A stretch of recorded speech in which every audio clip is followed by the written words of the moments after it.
Thank you, everybody. My name is Andrew Hunt. I'm from the Department of History at the University of Waterloo. The organizers of this event called me and told me I could talk about anything I wanted.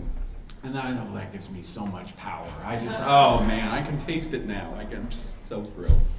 But I was, when I came in tonight and I saw the big crowd coming in, I was so excited by what I saw. So moved by the fact that so many of you have turned up tonight to this event. This is a fantastic event. I've organized all kinds of animal rights stuff in the past, speakers, and been a supporter of animal rights, and this is just a really great crowd, and I think the organizers have done a magnificent job with this tonight. So I'd like to thank them for inviting me out to this. I've prepared a talk tonight, and what I wanted to talk about here was I wanted to talk about what it means to be a pessimist of the intellect and an optimist of the will. That saying, or that quote, comes from one of the greatest intellectuals of the 20th century, the great Italian social theorist, author, activist, politician, Antonio Gramsci, who was born in 1891 and lived to 1937. He almost died in a fascist prison, but they released him about a week before he died because he was suffering from terrible health in prison. And I'm going to talk about that in just a moment. Gramsci was many things. He was a radical, a deep thinker, a humanist, a political organizer, like I said, an idealist who fought for a more humane and inclusive society in his homeland of Italy. And in 1926, 4 years after the fascist dictator Benito Mussolini came to power, Gramsci was arrested by the fascists and put in prison. He was actually put in a very deplorable prison called Ustica. It was actually a little island prison, kind of like Alcatraz, just off the coast of Palermo, just off Sicily. And it was there that his health went into a rapid state of decline. As one account noted, quote, his teeth fell out, his digestive system collapsed so that he could not eat solid foods. He had convulsions when he vomited, and he suffered headaches so violent that he beat his head against the walls of his cell, unquote. Gramsci might have lost all hope had it not been for some of his comrades in the resistance who smuggled into him a bunch of notebooks and writing utensils so that he could still write, which is what he loved to do the most. And he wrote a lot of political theory. And one of the most famous series of intellectual volumes of sort of philosophical, intellectual, political economy and thought is actually his so-called prison notebooks. He wrote these prison notebooks over the span of years, several years when he was in prison. They consist of over 30 different notebooks full of his writings. And that's over 3,000 pages. He was a very, he didn't have a lot to do in prison there. So he really did a lot of writing and a lot of thinking. And it's amazing how broad his writings are, how much they cover. And one of the things that he said in one of his writings, he actually penned this on the 19th of December, 1929, quote, I'm a pessimist because of intelligence, but I'm an optimist because of will. One might ask, what did Gramsci mean by that? And my interpretation is that Gramsci loved humanity. He loved all people. He loved the things that people made, literature, art, architecture, and great cuisine, and so forth. And he loved being around people. He loved socializing with them. And he had real high hopes for the future of humanity. But when fascism came to power in 1922 in Italy, he saw the land that he loved suffering tremendously under the clopping jackboots of fascism. Tensions in the streets escalated as Mussolini cracked down on dissent. And he saw the land that he loved taking a turn for the worse. Even when he was in prison, after being in prison in 1926, he would hear reports of fascism's rise and then of the spread of Nazism in Germany and the spread of fascism across Europe. And it was very easy in that dark prison cell, so cold at times, so hot at others, and with the terrible conditions, for Gramsci to lose hope in that little prison cell as fascism goose-stepped its way across Europe. And indeed, by the 1930s, all hope seemed lost. With his health failing, as I said, Gramsci was released from prison on the 21st of April, 1937. Less than a week later, on the 27th of April, 1937, he died from these terrible conditions that he was subjected to in prison. He was cremated and his ashes were spread at a little cemetery in Rome. I bring up Gramsci because at the time he died, all hope seemed lost. It seemed like there was no future, really no good future for those who loved humanity as he did. It seemed that fascism had triumphed in Italy, in Germany, and so many other places around the world. And if you just added the facts up, the objective facts, it appeared that there wasn't much hope for the future of humanity at all. Gramsci, though, said something else in that quote. He talked about the importance of being optimists of the will.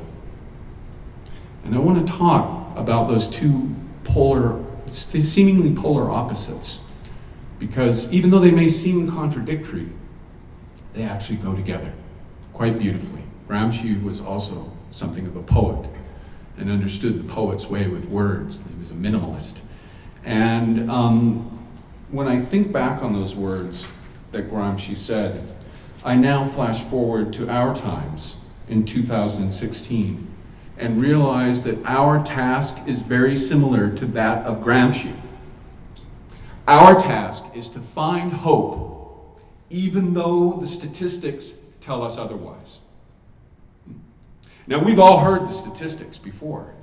We've read them before. We've been bombarded with them. Those who love animals, those who struggle for animal rights, embrace the vegetarian and vegan lifestyle we heard about earlier. We know that there isn't much reason for hope. All you have to do is look at the statistics. 56 billion animals killed worldwide, murdered for food consumption. Billions more sea creatures. That's 3,000 animals dying every second that I'm giving this speech. In the United States alone, more than 100 million animals, including mice, rats, frogs, dogs, cats, rabbits, hamsters, guinea pigs, monkeys, fish, and birds killed in laboratories for biology lessons, music training, curiosity-driven experimentation, chemical and drug and food and cosmetics testing. More than 50 million animals killed violently every year for use in fashion. Methods used to kill animals including skinning beating them, clubbing them, gassing them, electrocution, snapping their necks, and so forth.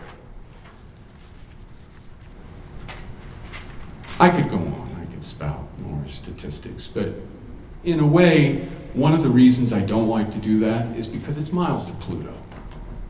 Millions, billions, we lose sight when we start throwing all these numbers out at the real issue. And that is the suffering of sentient beings that we have no right to be doing this to, who tremble in fear in factory farms and laboratories and fur farms and countless other places under the terrible, terrible treatment that they're receiving. So we can see these manifestations of pessimism everywhere. I saw it this morning when I was driving on the expressway, when I passed by one of those animal transport trucks. I looked in those little oval openings, and I swear that each time I look in one of those, there is something deep down inside of me that breaks apart into a million pieces and can't ever be repaired ever again. It's the same as when I watch a video of animals being beaten and tortured in factory farms. It's a terrible thing. It's a terrible thing. You see these fearful beings trembling, shaking in the freezing cold weather. The hopelessness in these videos, many of them posted by animal rights groups, that show the cruel and barbaric treatment. We see the despair, the forlorn glimmer in the eyes of the animals, the pigs, the chickens, the goats and cows, the lab monkeys, the orchids and tanks as they await a horrific fate. And when we see those things, I would argue, we also see a failure of the human race, a collective shriveling of our humanity, a destruction of everything that is ethical and good about human beings. Even when you look at it around at a system where a heroic woman like Anita, who wasn't able to show up tonight, is charged on criminal charges for giving water to a frightened pig in a transport truck. I think there's something profoundly sickening about that, if you ask me. If you're one of those who can no longer tolerate this kind of madness, if you're one of those who does not like the way that animals are treated in our society, you're not alone. The good news is, and there is a little glimmer of hope, and this is where we get to the optimism of the will part of Gramsci's quote, that a movement is gaining traction. Its numbers are growing every day. A movement that understands the truth of the words of author Gary Kowalski. Quote, "Animals, like us, are living souls. They are not things, they are not objects, neither are they human. Yet they mourn, they love, they dance, they suffer, they know the peaks and chasms of being." Unquote. I love that quote. We can see, those of us who are here tonight, I think we all share a kind of a kindred spirit and a kindred connection. Many of us are deeply moved by these things that we see. We can see beyond the plastic and styrofoam packaging in the supermarkets.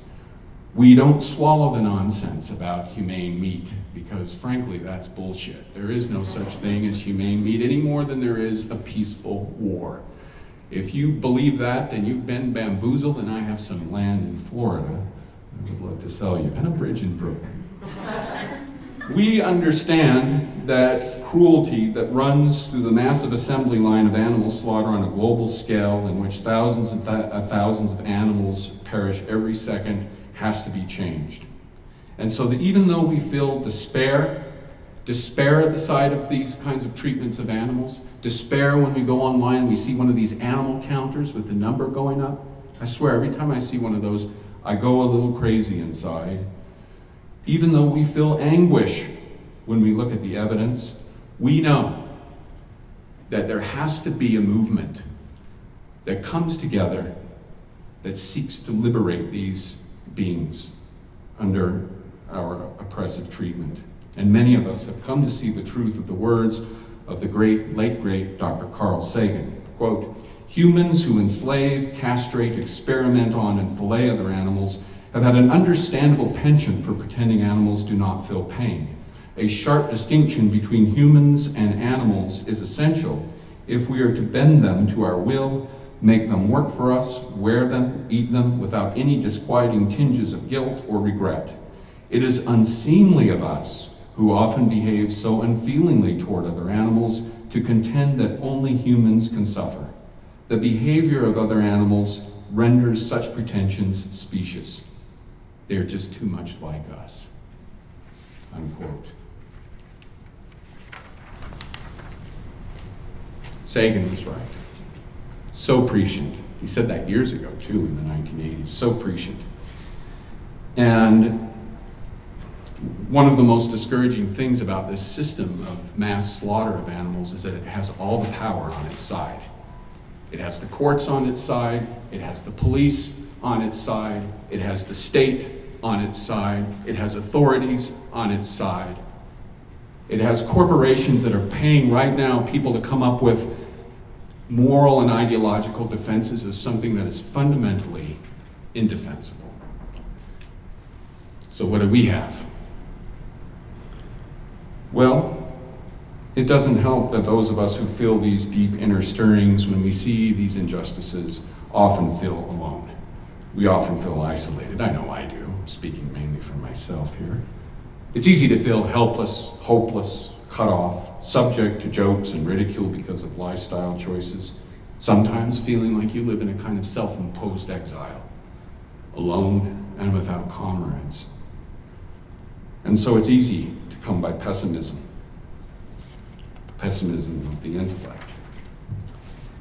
But there's the other side, and I'm going to speak to it right now, and that's optimism of the will. Gramsci meant several things by this as I interpret it. Not just that we're born into this world, whether we like it or not, we don't really have a vote on the matter, we don't really have a choice, but there's more to it than that. If you think about it, pessimism comes to us a lot more easily than optimism. The great philosopher and mathematician and humanist Bertrand Russell from Great Britain, I think would agree with me. Speaking at an event for his 80th birthday in 1952, Bertrand Russell, still full of energy, still full of piss and vinegar, got up and told the audience, quote, "I find many men," and I think that if he were speaking in our times, he would be a little more gender neutral, men and women. "I find many men in our dangerous age who seem to be in love with misery and death and who grow angry when hopes are suggested to them. They think that hope is irrational and that in sitting down to lazy despair, they are merely facing facts. I cannot agree with these men. To preserve hope in our world makes calls upon our intelligence and our energy. In those who despair, it is very frequently the energy that is lacking," unquote. I agree with Bertrand Russell. Pessimism can come easily. But if we just embrace the pessimism, as he pointed out, we miss something really extraordinary. We miss glimmers of hope. We miss fragments of people behaving in ways that human beings ought to be behaving. We miss really beautiful things. I often find that in the faces of children when they see animals, the way they light up, the way they smile, the way they sort of naturally, instinctively love animals, that there's a certain kind of magic. It doesn't take much for us in this room to remember when we were children, when we felt that innocence and that magic and that connection when we saw a little animal. Right? I remember going to the petting zoo and petting the animals and loving the animals and wanting to be around the animals.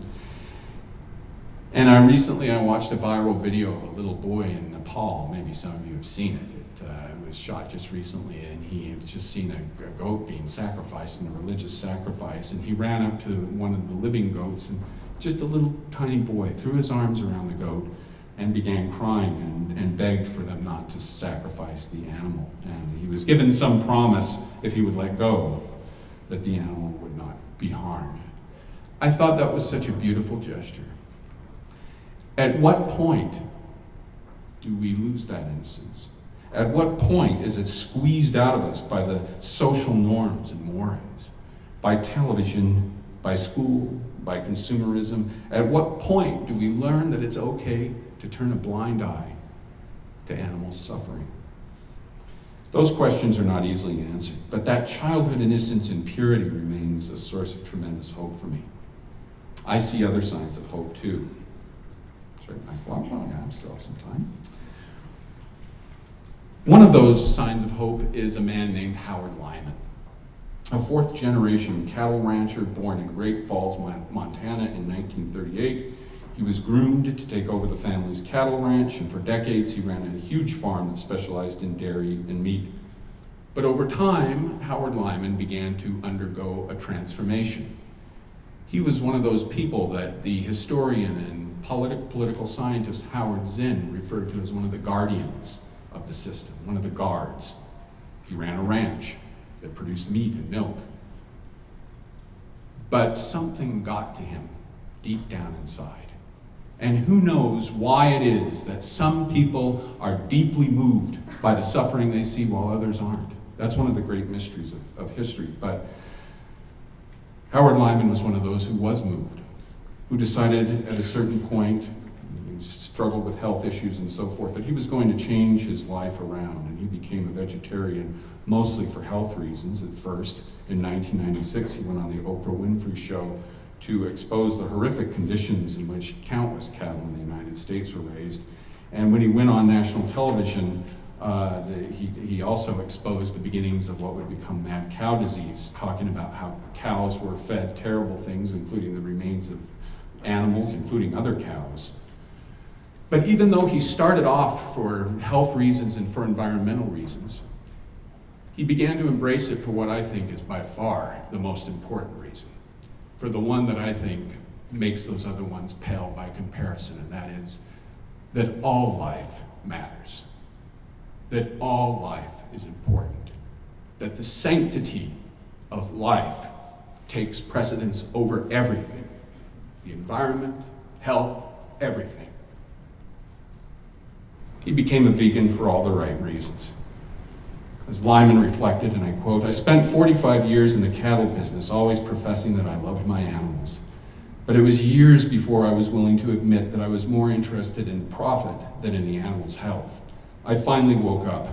Looking into those big old eyes, I realized those animals loved their life in a way just as much as I loved mine, that there was no way in the world I could put them to death again," unquote.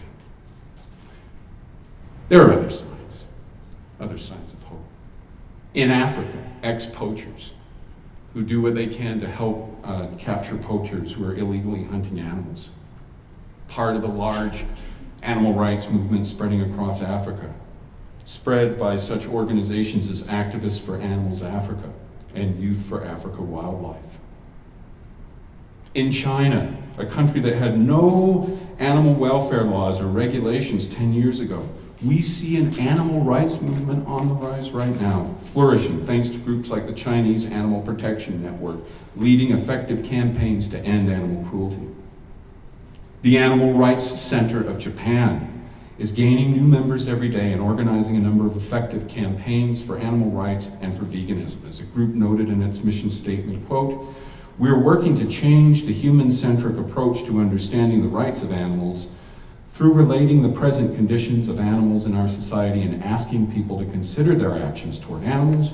We hope to encourage more ethical and sustainable way of life.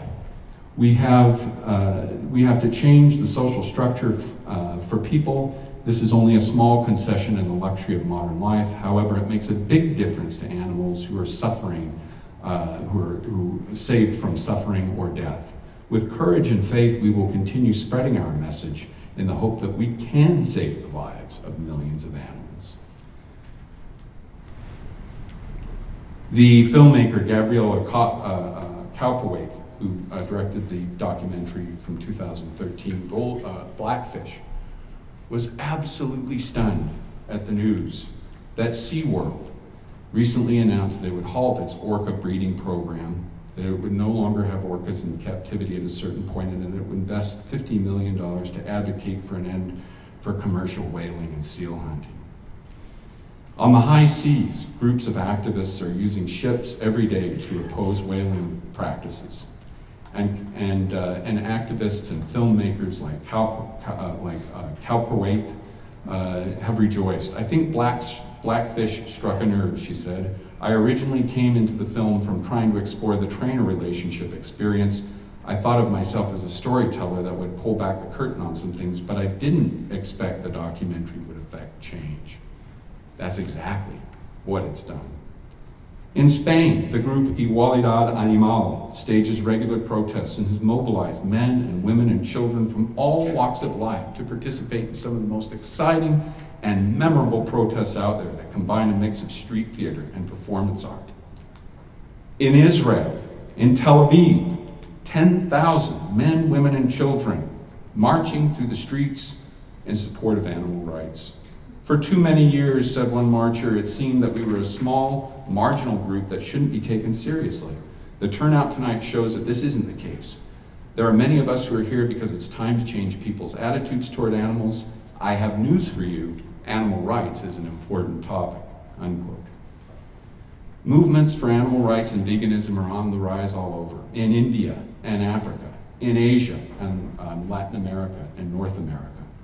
Here in Canada, the list of people doing good things to help animals is too long to count here. Animal sanctuaries, protest against the treatment of food animals, court cases on behalf of animals, and most beautiful of all, the animal sanctuaries. Here in Ontario, we have the Guelph Donkey Sanctuary, the Aspen Wildlife Sanctuary, Ralphie's Retreat, Painted Rock Animal Farm Sanctuary, Big Sky Ranch Animal Sanctuary, Cedar Row Farm Sanctuary, Wishing Well Sanctuary, Ruby Ranch, Haven of the Heart, Frog Hollow, Happy Ever Esther. The list goes on. I'm sure I'm leaving some wonderful people out. I'm sorry if I did. I could go on, but you get the picture. I cite all of these examples of hope and human goodness not to say that we're on the verge of bringing a halt to the horrific conditions I was describing a short time ago. Make no mistake, ours is an uphill struggle. But what I am saying is that sparks for change are everywhere. Meaningful, significant things are happening. We are at the beginning of a great movement. These individual acts of goodness do not overturn the monstrous mass slaughter system.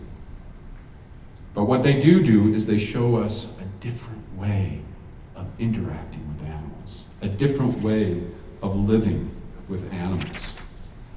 It gives us a glimpse of something that we can strive for. So to be a pessimist of the intellect and an optimist of the will means that we do not deny the horrors occurring around us on a gigantic scale. We fully acknowledge them. We know something has to be done, and we know drastic change is urgent. But on the other side of the coin is the optimism of the will, which isn't just about being born into a world of irrational violence against one's will and then dealing with it. It's about recognizing that a different future is possible, indeed essential, if we ourselves are to move collectively toward the next step of our evolution. We go back full circle to that cramped prison cell that held Antonio Gramsci, much like a gestation crate traps a female sow. And maybe now we can see what he meant by optimism of the will. To see beyond things as they are, to envision a very different world and a different way of doing things than the one we have now, is what it means to be an optimist of the will. Gramsci never lived to see fascism fall. I can imagine how happy he would have been to see his beloved